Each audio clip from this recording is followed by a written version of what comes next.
যে মানুষ শিক্ষক কর্মচারীদের সারমেয়ের সাথে তুলনা করেন, সেই মানুষের বিবেকবোধ বা বিচারবোধ আদৌ কিছু অবশিষ্ট আছে কিনা সেটাকে নিয়ে প্রশ্ন করার যথেষ্ট অবকাশ আছে বই কি। এবং আমি বলবো যে সুপ্রিম কোর্টই তাকে ওই যে ঘেউ ঘেউ করবেন না তার জবাবটা আজকে দিয়ে দিয়েছেন। তাহলে আজকে একেবারে সুপ্রিম কোর্ট জানিয়ে দিল 25% ডিএ আপনাদের মেটাতেই হবে, কি বলবেন? এটা আমাদের কাছে প্রত্যাশিত ছিল, কারণ এর আগেই সুপ্রিম কোর্ট বলেছিল, প্রথমেই বলেছিলেন যে সঞ্জয় কারোল বলেছিলেন যে 50% মিটিয়ে দিতে হবে, তারপর রাজ্য সরকার টাকা নেই করাতে তখন বলেছে 25%, সেটা শোনেনি।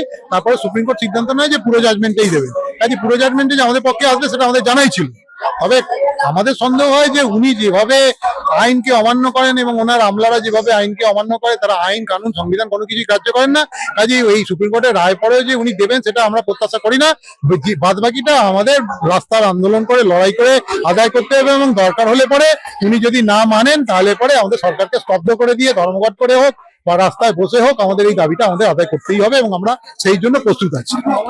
একবার বলেছিলেন আপনারা ডিএ, আসলে উনি এবং ওনার দলের যারা রয়েছে তার মধ্যে 99% হচ্ছে অশিক্ষিত কিংবা টুকে পাস করা।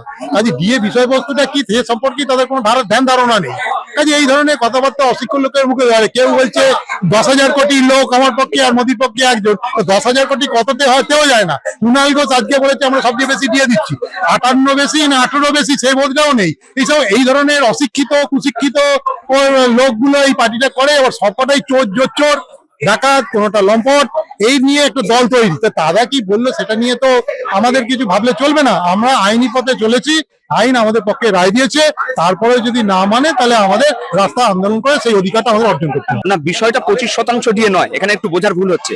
আমাদের পূর্বতন পে কমিশনে টোটাল যে বকেয়াটা ছিল তার সেই বকেয়ার 25% প্রথমে মেটাতে হবে, এবং তারপরে যে পরবর্তী 75% সেটা 4 সদস্যের একটা কমিটি গঠন হবে, এবং সেই কমিটি বিবেচনা করবে কিভাবে কি মেটানো হবে। 25% ডিএ মানে এটা আপ টু ডেট ডিএর বিষয় নয়, এটা পূর্বতন পে কমিশনের যে বকেয়া ছিল সেই বকেয়া, এটা এককালীন পাওয়া যাবে। এখন সরকারের যেই কোষাগারের অবস্থা, সেখানে আপনাদের ডিএ কি মেটাতে সরকার পারবে? কোথায় সরকারের কোষাগারের অবস্থা তো যথেষ্ট ভালো। এটা আপনারা যারা মিডিয়ার পার্সন তারা খুব ভালো জানেন। ক্লাবগুলোতে এত কোটি কোটি টাকা বিতরণ করা হচ্ছে, এত কিছু হচ্ছে, খেলা মেলাতে লক্ষ লক্ষ কোটি কোটি টাকা। ওটা ইন্টেনশনালি দিচ্ছিল না, আমাদের দিয়ে দিল তো সেখান থেকে কোনো কাটমানি হিরসা হবে না, আর সমস্ত জায়গা থেকে তার দলীয় নেতাদের পকেটে হিরসা ঢুকবে, কাটমানি ঢুকবে, তাই আমাদের দিয়ে দিচ্ছিল না। সুপ্রিম কোর্টকে ধন্যবাদ জানাই, এই রায়টা আমাদের প্রত্যাশিত ছিল। তার কারণ আমরা স্যাটে মামলা জিতেছি, হাইকোর্টে লোয়ার বেঞ্চে জিতেছি, ডিভিশন বেঞ্চে জিতেছি। এর আগে সুপ্রিম কোর্টও এই মামলার অন্তর্বর্তী রায় দিয়েছিল রাজ্য সরকারকে প্রথমে 50% দিয়ে দেওয়ার, রাজ্য সরকার কান্নাকাটি করাতে তখন বললো 25% দিন, রাজ্য সরকার রাজি হলো, কিন্তু সেটা দিল না। বাধ্য হয়ে সুপ্রিম কোর্ট এই রায়টা পূর্ণাঙ্গ রায় ঘোষণা আজকে করলেন। আমরা সেই রায়ের অপেক্ষায় ছিলাম, আমরা জানতাম এই রায় আমাদের ফেভারেই আসবে, কেননা রাজ্য সরকার যেইভাবে টাকা চুরি করেছে এটা সুপ্রিম কোর্ট হাড়ে হাড়ে টের পেয়েছে।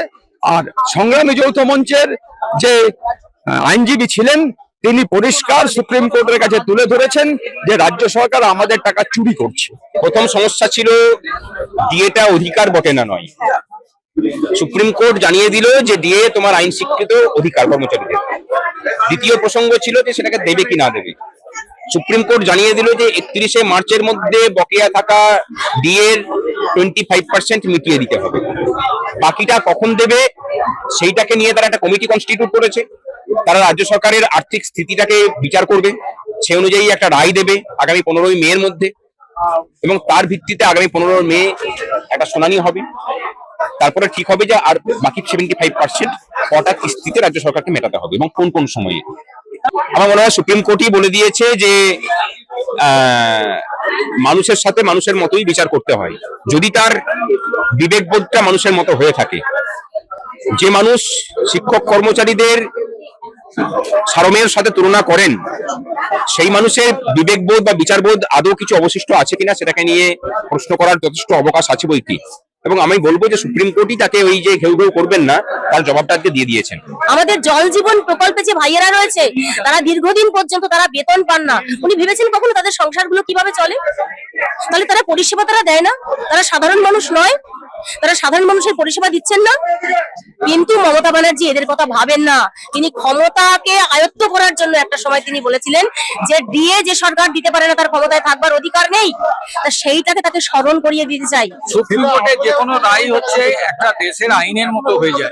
এরপর একজন মুখ্যমন্ত্রী, রাজ্যের মুখ্যমন্ত্রী যদি দেশের আইন না মানতে চান, সেটা তখন সুপ্রিম কোর্টকে বিবেচনা করতে হবে তারা কিভাবে তাদের রায়কে লাগু করবেন বা লাগু করবেন না। এবং আমরা ভাবছি এবং আমরা এটা জানি, হয়তো যদি উনি না দেন, আমাদের নেতৃত্ব বলেছে সাংবাদিক সম্মেলনে, তাহলে আমাদেরকে এবার সংঘবদ্ধভাবে এবং আশা করা যায় সমস্ত কর্মচারী দল মত রং নির্বিশেষে একীভূত হয়ে সরকারের উপর চাপ সৃষ্টি করবে, ময়দানের লড়াইয়ে নেবে, নিজেদের আদায় করে নেবে নিজেদের দাবি।